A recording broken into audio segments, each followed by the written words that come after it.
Hai semua, kembali lagi bersama gua Ans di pembahasan kelanjutan anime Isekai wa Smartphone. Seperti biasa, gua akan melanjutkan video gua sebelumnya. Jadi kalau kalian ada yang ketinggalan video-video gua sebelumnya, kalian bisa tonton terlebih dahulu, tentu di channel gua ini. Atau kalian bisa klik aja playlist yang sudah gua tuliskan di deskripsi. Dan sebelum masuk ke inti videonya, mari kita kilas balik terlebih dahulu video sebelumnya. Tapi kalau kalian mau skip, kalian bisa langsung aja menuju ke menit ini. Oke, mari kita mulai kilas baliknya. Dan lainnya pun diantarkan ke tempat artefak pintu itu berada oleh Sentral Sama. Setelah Toya mengeceknya, Toya yakin kalau pintu itu tuh terbuat dari logam. Cuman Toya nggak tahu logam apa itu. Dan Profesor Gina Babylon pun memberitahu Toya kalau pintu itu tuh terbuat dari logam yang bernama Chronotium. Bahkan tingkat kemurniannya pun sangat tinggi. Kemudian Toya meminta izin ke Sentral Sama untuk membiarkan Profesor itu memeriksa pintu itu. Sentral Sama pun memperbolehkannya walaupun sedikit ragu. Tanpa memperdulikan tatapan keraguan Sentral Sama dan perwakilan lainnya, Profesor menggunakan sihir analisnya ke pintu itu. Toya juga mencobanya, cuman dalam waktu 2 detik saja Toya langsung menyerah karena kekurangan pengetahuannya Toya. Setelah berhasil memahami pintu itu melalui analisis, Profesor pun menjelaskan ke semuanya mengenai pintu itu yang dia tahu. Di sini hasil dari analisisnya itu tidak diragukan lagi kalau pintu itu tuh memakai sihir transfer dan sihir ruang dan waktu yang mirip seperti gate. Cuman entah kenapa pintu itu tuh tidak memiliki koordinat. Jumlah sihir untuk mengaktifkannya pun sangatlah banyak. Dibutuhkan sihir yang setara dengan 100.000 orang untuk bisa mengaktifkan pintu itu. Dan lebih parahnya lagi, ini hanya bisa bertahan hanya per sekian detik saja. Ini diakibatkan oleh ukiran struktur sihir di pintu itu yang tidak berjalan dengan lancar. Jika mereka memaksa mencoba mengaktifkan pintu itu dalam kondisi sekarang dengan cara menyicil gitu, maka mereka membutuhkan waktu sekitar 300 tahun agar bisa mengaktifkannya. Dan kalau ukiran sihirnya itu berhasil diperbaiki, maka mereka bisa menurunkan penggunaan sihirnya menjadi 1:100. Atau mereka bisa mengaktifkan pintu itu dalam waktu 3 tahun saja dengan cara nyicil. Setelah mendengarkan itu dari Profesor, Sentral Sama pun dan para perwakilan lainnya itu jadi putus asa. Cuman Profesor pun menenangkan mereka dengan mengatakan kalau mereka itu memiliki Toya yang bisa mengaktifkan pintu itu. Sentral Sama yang kebingungan pun bertanya ke Toya berapa banyak sihir yang Toya punya. Toya pun menjawab tidak tahu. Dan menjelaskan kalau sihirnya itu nggak berkurang walaupun sudah memanggil seratusan makhluk summoner dan 4 binatang dewa. Dan di sini Toya pun akhirnya mengakui kalau dia itu bukan manusia biasa. Apalagi setelah Toya itu membangkitkan kekuatan dewanya. Sihir Toya itu seakan-akan nggak pernah habis-habis gitu atau unlimited. Untuk memastikan apakah Toya itu memang bisa mengaktifkan pintu itu, Toya pun minta izin ke Sentral Sama. Sentral Sama pun mengizinkannya sebab dia juga penasaran. Singkatnya setelah melakukan banyak persiapan, Toya pun mulai mengaktifkan pintu itu. Hingga akhirnya pintu itu pun beneran aktif. Toya dengan segera langsung pergi ke sisi lain pintu itu sendirian. Dan Toya menemukan dirinya itu sedang berada di hutan. Toya pun membuka HP-nya untuk memeriksa lokasinya itu ada di mana sekarang. Cuman petanya Toya itu nggak mau kebuka. Toya juga nggak bisa menelpon Nyai ataupun mentelepati ke aku. Tak lama kemudian terdengarlah suara jeritan dari seseorang di dalam hutan. Toya pun bergegas menuju ke arah suara itu. Dan Toya pun akhirnya sampai di sebuah jalan raya. Toya dapat melihat seekor T-Rex berkepala 2. Dan seekor kepiting mekanikal dengan gerbong berbentuk bus yang ternyata itu adalah kereta kuda. Saat Toya itu sedang terkejut dan keheranan melihat kedua makhluk itu, T-Rex berkepala 2 itu pun mulai menyerang kepiting mekanikal itu dan membuat orang yang ada di dalam busnya itu berteriak. Tanpa pikir panjang, Toya pun mengalahkan T-Rex berkepala 2 itu dengan sihir Inferno dan menebas kepalanya menjadi 2 dengan Brunhild Blade Mode. Saat Toya berhasil menyelamatkan orang-orang yang ada di bus kepiting mekanikal itu, seorang pedagang pun menghampiri Toya. Namun, maupun Toya atau pria itu, mereka sama-sama tidak mengetahui bahasa yang dipakai oleh masing-masing. Toya pun gak punya pilihan lain selain menggunakan bahasa isyarat untuk memberitahunya kalau Toya itu bukan orang yang jahat. Lalu setelah itu Toya menggunakan sihir terjemah agar Toya itu bisa menggunakan bahasa pria itu. Setelah berhasil berkomunikasi dengan pria itu yang bernama Pedro ini, Toya pun akhirnya mengetahui kalau Toya itu sekarang sedang berada di jalan menuju ke ibu kota Alen. Cuman karena Toya gak tahu negara mana yang ibu kotanya itu bernama Alen, Toya pun mempertanyakan hal itu ke Pedro. Pedro pun menjawab kalau itu tuh tentu adalah kerajaan suci Alen. Kemudian dia membawakan sebuah peta dan menunjukkannya ke Toya. Dan begitu Toya itu melihat peta ini, Toya pun akhirnya sadar kalau dia itu sedang tidak ada di dunia baru atau di dunia lama, melainkan di dunia yang sangat berbeda, yang memiliki benua yang sama persis seperti di dunia baru. Hanya saja benuanya itu terbalik dengan benua-benua yang ada di dunia baru. Dan ya begitulah kilas balik dari video sebelumnya. Kalau kalian mau lebih jelasnya lagi, kalian bisa langsung ngajak gas video yang ini. Oke, sekarang kita tanpa berlama-lama lagi, mari kita menuju ke inti video kali ini. Oke, let's go. Setelah melihat peta dunia dari Pedro, Toya pun akhirnya sadar kalau ini nih dunia yang berbeda dari dunia baru. Dan ini menjawab kalau pintu itu tuh bukan gate transfer biasa, namun melainkan gate transfer dimensi yang menghubungkan ke dunia yang berbeda. Toya benar-benar shock setelah mengetahui hal ini. Pedro yang melihat Toya diam saja. Pedro yang khawatir pun menanyakan keadaannya Toya. Toya pun beralasan ke Pedro kalau Toya itu terkejut mengetahui kalau Toya itu telah berpergian sangat jauh. Setelah mendengar alasan dari Toya itu yang sedikit aneh, Pedro pun bertanya lagi apakah Toya itu berpergian menggunakan sihir transfer. Sebab kalau Toya itu berpergian tanpa sihir, seharusnya Toya itu nggak perlu terkejut itu.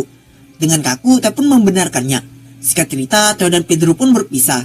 Pedro ingin mengajak Toya untuk ke ibu kota, namun Toya menolaknya karena Toya masih ingin memikirkan tentang hal ini. Toya berjanji padanya akan mampir kapan-kapan ke tokonya di ibu kota kerajaan suci Alen di dunia ini. Setelah Pedro pergi, Toya pun langsung mencoba untuk menggunakan gate-nya untuk kembali. Akan tapi gate-nya itu tidak terhubung kemanapun. Toya pun mulai sedikit panik. Toya khawatir keadaan di dunia baru itu menjadi gempar karena kehilangannya Toya. Dan tak lama kemudian HP Toya pun berbunyi dan memanggil Toya itu adalah Kami-sama. Melihat ini Toya pun jadi sangat senang dan cepat-cepat mengangkatnya. Kami-sama pun menanyakan keadaannya Toya. Dan Toya pun jawab kalau Toya itu baik-baik saja walaupun sedikit panik. Kami-sama lalu tertawa sebab dia itu nggak pernah mengira kalau Toya itu akan berpergian ke dunia lain. Kemudian Kami-sama mengatakan kalau dia itu telah mengirim seseorang untuk menjemput Toya. Jadi Toya diharapkan untuk menunggu sebentar. Namun tanpa menunggu lama, sebuah cahaya yang kuat pun tiba-tiba terkumpul di depannya Toya. Lalu dari cahaya itu muncullah Karenesan, si Dewi Cinta. Toya pun lega begitu melihat Karenesan. Kemudian sambil memasang wajah yang terkejut, Karenesan memberitahu rasa kekhawatirannya dan yang lainnya itu begitu mereka itu tahu kalau Toya itu menghilang. Ini bahkan sampai ke level yang sangat mengerikan, terutama untuk Yai sendiri. Yai bahkan sampai menangis sambil manggil-manggil namanya Toya di depan pintu. Dia telah menelpon Toya cuman tidak terangkat. Dan Kwaku yang bisa bertelepati dengan Toya itu tuh juga menghilang di depan matanya dia bersama dengan Toya. Karena hal ini semuanya itu pada bertanya-tanya apakah sesuatu terjadi pada Toya. Sini gak hanya Kwaku saja yang menghilang, melainkan semua makhluk summoner yang Toya pernah panggil ikutan menghilang semua. Ini wajar karena kekuatan si Toya itu gak bisa menjangkau makhluk summonernya yang ada di dunia baru. Kemudian untuk para dewa dewi atau para kakak-kakaknya Toya atau saudara-saudaranya, mereka langsung mengerti kalau Toya itu sedang tidak ada di dunia baru. Karena mereka itu tidak dapat merasakan keberadaannya Toya. Jadi mereka pun menghubungi Kami-sama dan memintanya untuk mencari Toya. Lalu mengenai waktu, Toya berpikir kalau dia itu belum ada 1 jam di dunia ini. Tapi ternyata di dunia baru Toya itu sudah dinyatakan menghilang selama 10 jam. Maka dari itu semuanya itu pada gaduh, terutama cewek-ceweknya Toya, apalagi Yai itu. Toya pun merasa bersalah karena telah membuat semuanya itu khawatir. Lalu Toya pun bertanya bagaimana cara agar dia itu bisa pulang. Karenesa pun menjawab kalau Toya itu bisa saja menggunakan kemampuan dewa, yaitu perpindahan ruang berbeda. Namun jika Toya memakai hal itu sekarang, sihir Toya itu akan habis seketika. Jadi Karenesa menyarankan Toya untuk pergi ke alam dewa terlebih dahulu. Baru setelah itu kembali lagi ke dunia baru. Dari perkataan Karenesan ini, itu seakan-akan pergi ke alam dewa itu tidak membutuhkan banyak sihir. Namun sebenarnya tidak. Alasan Toya itu akan menghabiskan banyak sihir kalau Toya itu langsung berpindah menggunakan perpindahan ruang berbeda, karena adanya world barrier atau barir dunia di setiap dunianya itu. Untuk menerobos 2 barir dunia sekaligus itu membutuhkan banyak sekali sihir.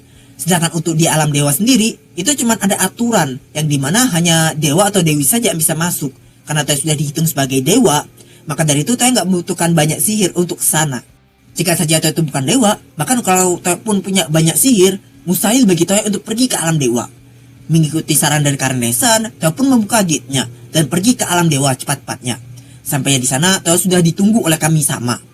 Toya lalu minta maaf ke Kami-sama karena telah menyebabkan masalah padanya. Kami-sama pun tidak mempermasalahkannya. Karena bagi Kami-sama, makhluk yang berpergian ke dunia lain itu adalah hal yang sudah biasa.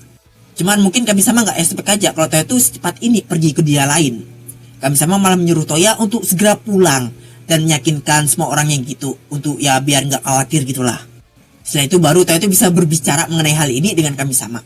Toya pun menuruti saran dari Kami-sama. Dan dengan segera, sekali lagi, Toya pun membuka gate-nya ke dunia baru. Atau lebih tepatnya, di lantai atas kuil pusat Pulau Polarius. Di sana Toya itu melihat Yai yang bersujud di depan pintu. Dan Profesor Rina Babylon yang sedang memeriksa pintu itu. Apakah ada kesalahan atau enggak? Para kesatria menjaga keempat parokial di Pulau Polarius itu pun juga mengelilingi mereka dari jauh. Toya pun menyapa mereka, dan begitu mendengar suara Toya, Yai tiba-tiba berdiri. Kemudian dia berlari ke arah Toya, dan memeluk Toya dengan sangat erat, sambil menangis juga. Yai sampai menangis terseduh-seduh gitu, mengatakan kekhawatirannya kepada Toya. Dia takut kalau Toya itu kembali ke dunia aslinya dan meninggalkan mereka gitu. Lihat ini, Toya pun memeluk balik Yai dan mengusap lembut kepalanya sambil juga menenangkannya. Profesor pun juga di sini sama gitu, dia juga khawatir. Cuman Profesor hanya menatap Toya saja dari jauh dengan sangat sinis gitu. Sambil dia itu mengatakan rasa khawatirannya juga. Toya pun minta maaf kepada profesor dan mengaku kalau ini adalah kesalahannya dia. Mengesampingkan perilaku Toya yang cuma minta maaf doang, nggak dielus kayak Yai itu. Profesor pun minta ke Toya untuk menjelaskan apa yang terjadi di sana dan tempat apa yang terhubung dengan pintu itu, hingga Toya itu nggak bisa dihubungi. Sikatnya setelah semua orang berkumpul, Toya pun menjelaskan semua yang Toya tahu mengenai sisi lain dari pintu itu atau dunia lain itu. Yang di sini Toya itu menyebutnya sebagai reverse world atau dunia kebalik. Semua orang yang mendengar ini pun langsung pada terkejut sekaligus keheranan gitu. Mereka kayak gak percaya gitu. Alasan Toya memberitahukan hal ini ke semua orang, terutama orang-orang di Polaris ini, karena tidak ada yang bisa mengaktifkan pintu itu selain Toya. Jadi Toya gak perlu khawatir kalau terjadi apa-apa nantinya setelah Toya itu menceritakan hal ini. Dan untuk lebih meyakinkan mereka semua, Toya pun menunjukkan peta dunia kebalik yang Toya foto dari peta pintu sebelumnya. Dengan penemuan ini, Dian pun akhirnya paham dengan perkataan petapa waktu mengenai dunia baru. Jadi kemungkinan kakek peta waktu itu meninggalkan pintu ini dengan tujuan agar para muridnya itu bisa berpergian ke berbagai dunia tanpa monster kristal untuk bersembunyi atau untuk selamat gitulah dari monster kristal. Namun sayangnya murid-muridnya itu tidak cukup jenius sehingga bisa menyelesaikan pintu ini yang ia tinggalkan itu. Dengan adanya fakta dari pintu ini yang terhubung dengan dunia kebalik, sekarang mereka atau orang-orang Pulau Polaris ini memiliki lebih banyak pilihan. Pertama, mereka itu bisa tetap melanjutkan hidup mereka seperti sebelumnya dengan tidak menghancurkan barir di pulau itu. Kedua, mereka itu bisa menghapus barir di pulau itu dan berhubungan dengan dunia luar. Ketiga, mereka bisa pakai rencana mereka sebelumnya dengan mengirimkan beberapa orang mereka untuk hidup di luar pulau. Dan yang terakhir, yang terbaru, mereka bisa melewati pintu itu untuk ke dunia kebalik dan tinggal di sana. Begitu Toya memberitahukan hal ini, ruang konferensi pun seketika jadi menghening. Kemudian Toya memperingati mereka, jika mereka memilih pilihan terakhir yang tinggal di dunia kebalik, mereka tidak akan bisa kembali lagi ke dunia baru. Untuk kasusnya Toya sendiri, Toya memberitahu kalau Toya itu beruntung karena Toya itu punya koneksi. Namun untuk mereka, itu tuh sudah dipastikan mustahil. Lalu di sisi lain, mereka juga tidak mengerti bahasa di sana. Jadi mereka juga harus mempelajari bahasa di sana. Toya minta mereka agar mereka itu memberikan jawaban dari pilihan mereka ini. Saudara sama pun minta waktu beberapa hari untuk memikirkan hal ini. Dan Toya pun mengizinkannya. Toya mempersilahkan mereka untuk berdiskusi dengan hati-hati. Sebab keputusan mereka ini akan mempengaruhi nasib mereka yang tinggal di Pulau Polarius. Kemudian Toya pun pulang ke Brunhild. Singkat cerita, setelah Toya itu kembali ke Brunhild, semua tunangan Toya pun langsung mengerumuni Toya dengan rasa khawatir. Lalu Toya memanggil Kohaku, Kokuyo, Sango, Kogyoku, dan Ruli untuk meminta maaf pada mereka. Karena mereka pasti juga terkejut tiba-tiba dikirim pulang tanpa pemberitahuan oleh Toya. Tidak lupa Toya juga memanggil Snow, tikus salju yang Toya berikan ke Rob dan teman-temannya itu. Toya minta maaf dan menyuruhnya untuk kembali lagi ke Rob dan teman-temannya. Karena insiden ini, Toya merasa kalau dia itu harus menyiapkan sebuah tangki kekuatan sihir yang berfungsi sebagai baterai cadangan gitu. Seandainya jika hal ini tuh terjadi lagi gitu, untuk mencegah gitulah. Lalu singkat ceritanya lagi, Toya dan Lena pun berpindah ke kamarnya Toya. Sekarang Toya itu bersama dengan seluruh tunangannya berada di kamarnya. Mereka masih khawatir gitu dan meminta untuk tidur bareng dengan Toya di kamarnya Toya. Tempat tidur Toya ini sudah dibuat secara khusus agar Toya dan ke-9 tunangannya itu bisa tidur bareng di sana. Jadi walaupun mereka bersepuluh itu ada di satu kasur yang sama, mereka tetap akan baik-baik saja. Bahkan masing-masing dari cewek-cewek Toya itu sambil membawa satu boneka beruang mereka. Dan kasur itu masih cukup luas untuk mereka bersepuluh. Untuk membayangkannya, ukuran kasur Toya itu berukuran 14 tikar tatami. Ukuran satu tatami itu umumnya itu panjangnya 910 mm. Kali lebarnya itu 1820 mm. Atau panjangnya itu 91 cm. Kali lebarnya itu 182 cm. Masing-masing dikali 14. Maka hasilnya itu adalah panjangnya itu 1274 cm. Dan kali lebarnya itu 2548 cm. Kalau ini dibandingkan dengan ukuran kasur di real life, yang di sini gue itu pakai ukurannya paling besar, yaitu ukuran kasur Super King yang ukurannya itu 200 cm kali 200 cm. Maka kasur Toya ini setara dengan 6 kasur Super King secara vertikal atau atas ke bawah, dan 12 kasur Super King secara horizontal atau ke kiri dan ke kanan. Ya, ini benar-benar informasi yang gak begitu penting sih, malah membuat iri. Namun ya, kita lanjutkan aja lah. Namun biasanya Toya itu tidak tidur di kasur itu, melainkan di tempat tidur pribadi yang sudah disiapkan juga tepat di sebelah tempat tidur harem itu.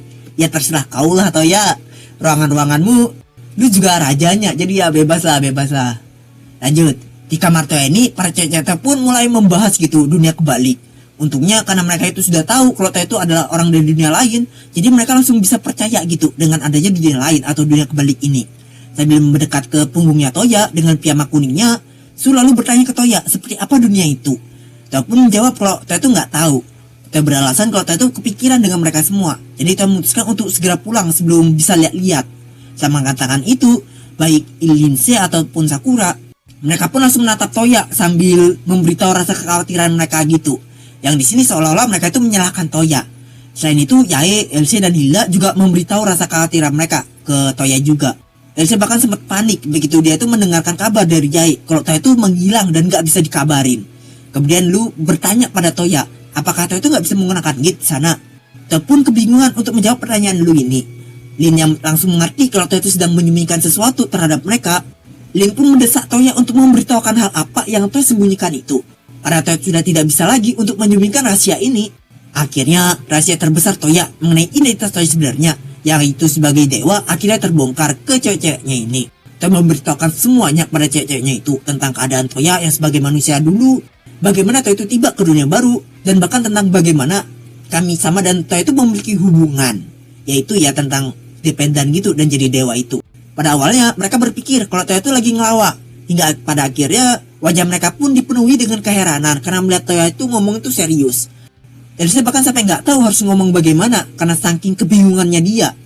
Lin pun bahkan sampai terkejut mengetahui kalau selain seorang dari dunia lain, suami mereka itu bagian dari keluarga dewa. Lu pun juga setuju dengan perkataan Lin itu. Karena sekarang mereka sudah tahu kalau Toya itu adalah dewa, sekaligus keluarga atau dependen dari kami sama, Yumina pun mempertanyakan apakah identitas dari kakak-kakaknya Toya itu atau saudara Toya itu adalah dewa atau dewi juga. Toya pun membenarkannya. Toya menjelaskan ke mereka kalau kakak-kakaknya itu atau saudara-saudaranya itu dilarang menggunakan kekuatan mereka di dunia bawah. Makanya mereka tidak terlihat seperti dewa atau dewi. Mendengar ini, Lin pun menghela nafasnya. Dan dia pun akhirnya menyadari betapa keterlaluannya negara bungil ini, yang pekerjaan sampingannya itu dikerjakan oleh seorang dewa atau dewi.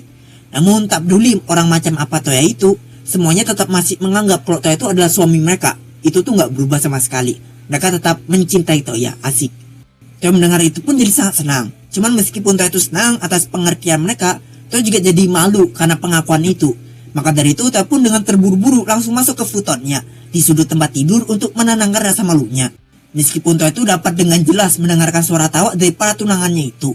Namun Toya memutuskan untuk berpura-pura tidak mendengarnya dan fokus untuk tidur. Dan sambil fokus untuk mau tidur ini, di sini Toya itu berencana akan pergi ke tempat kami sama besok untuk mengucapkan rasa terima kasih. Kemudian Toya memikirkan apa yang harus Toya bawa untuk souvenirnya. Dan Toya pun tiba-tiba kepikiran dengan perkataan Karenesan yang bilang kalau Toya itu bisa mempelajari kemampuan dewa yang bernama perpindahan ruang berbeda. Namun jika Toya mau mempelajari kemampuan ini, Toya harus menyiapkan cadangan sihirnya terlebih dahulu di dunia baru, sehingga tidak ada masalah lagi terjadi di masa depan seperti sekarang. Karena memikirkan hal-hal ini, rasa kantuk Toya pun muncul, dan Toya pun akhirnya bisa tertidur dengan pulas. Dan ya, segini dulu untuk video kali ini. Jika kedua ada salah kata atau informasi, bisa dibenarkan aja di kolom komentar. Jika kalian suka video ini, bisa di like dan jangan lupa subscribe-nya. Oke, see you next video, and Kalau begitu, karena Muna sudah bangun, saatnya rusuh, adios. Adios. Bye. Make up